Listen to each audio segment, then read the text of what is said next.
interxeracional.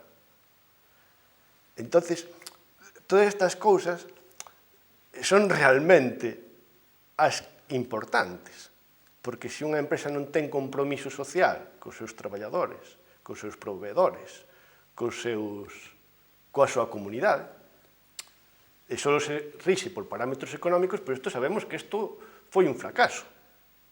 E a propia Unión Europea o di, non? O di, o recoñece. Entonces, bueno, eu penso que temos que extraernos un pouco do noso contexto provincial e temos que levantarnos, temos que erguernos.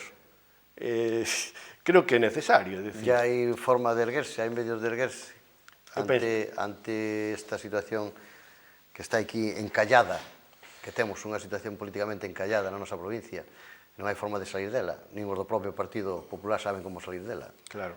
Entón, que pode facer a demais ciudadanía para poder salir de darse conta que de amargura que temos? Darse conta da importancia que ten o voto. Darse conta que o voto ten que ser algo reflexivo e que teñen que comprender que esta realidade hai que cambiala, que non podemos permitir, por exemplo, un dato que teño aquí de mobilidade de mercado do traballo das fontes tributarias, un dato no ano 4000, no ano 2014, marcharon 9.179 ourensáns, traballadores de Ourense.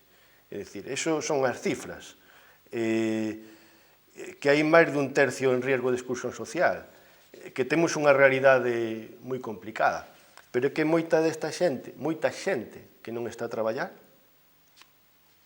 se facemos outro tipo de política, se facemos outro tipo de compromiso social, se nos xuntamos, se os recursos que temos os aproveitamos ben, porque o dixen ao principio, vai vir unha volta ciclista a Ourense, deberíamos estar todos os ourensáns como todos traballando nesa historia. Eso non pode estar en manos dos políticos.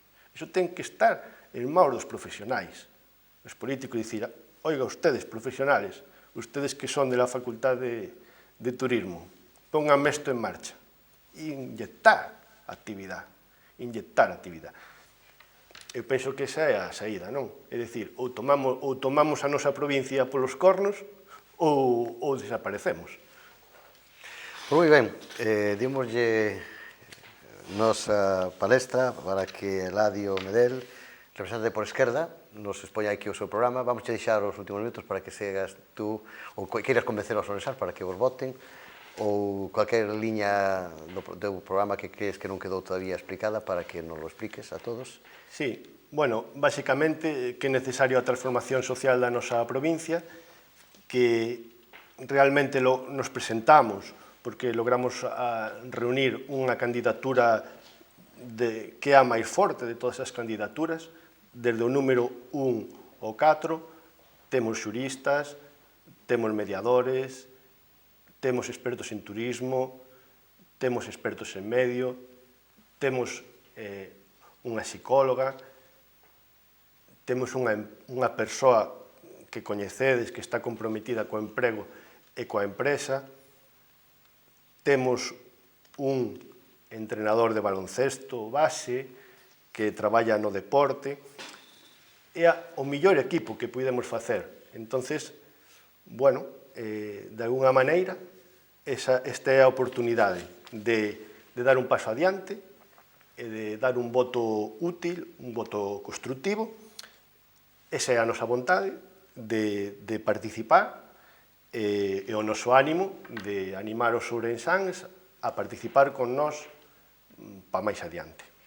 Ben, pois gracias por estar aí connosco, sorte o domingo e que os resultados nos beneficien a todos os ourensáns e a todos os españois. Moi ben, moitas gracias por a invitación, moi agradecido.